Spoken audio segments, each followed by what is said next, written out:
have a really cool video clip, but you're not quite sure how to use it on social media, let me put you onto this little tip that I've learned recently from my travels. Now, here's the thing. I was traveling for the last week and I filmed a ton of really cool content, and some of it I had very specific videos in mind, but some of it I wanted to put on social media, but it wasn't really my usual vibe. It wasn't really what I typically post, and it didn't exactly lean itself toward giving one of those tips or tricks that I typically give out. So I figured out a way that I can be doing this that is actually really popular on social media. If you've seen the trends with POV or point of view, it's where people use a small clip of video and they write POV, as in point of view, and then give a point of view.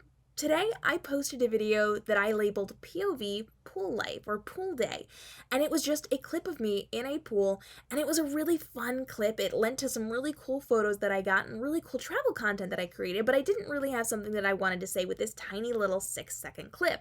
So I labeled it Pool Day, POV Pool Day, and then in my caption on Instagram, I was able to write up tips and tricks. Now, I could have used this to do a lot of different things. I could have said, here are outfits to wear to the pool or beach wear. Here's swimwear. I could have said things that I bring to the pool with me and given a list of things I have in my beach bag. I could have talked about my skincare for beach days or my hair care for beach days. There's a lot of things that I could have done with it.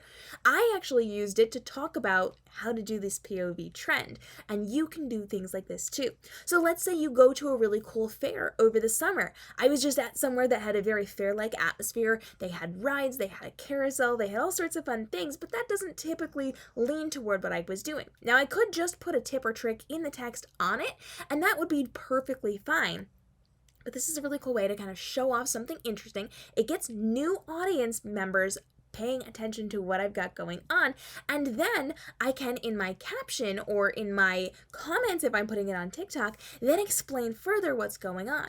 So there's a lot of ways that you can do this. You can put the text directly on top of it. You can use this in a lot of different ways, but this way, as you are creating your content, you don't have to have a specific goal in mind while you're creating it, and you can use it multiple ways later. Remember, you can always put it as part of a day in the life, mini vlog version, collage of your day. You can put it with a tip or a trick. You can do all of those things, or you can try that POV trend, which is going to get people's attention because people notice when it says POV and those words that go along with it. So I highly recommend that you are trying out this POV trend by using those small clips, those lifestyle B-roll footage clips that you have on your social platforms, and then using your comment section or your caption to give them those really cool, valuable points. So you're showing off and leaning into a really good trend, and you also have the ability to then give really good information either on screen or below off screen. If you got questions or comments on this, go ahead and drop those down below. And if you want to see my POV trends that I put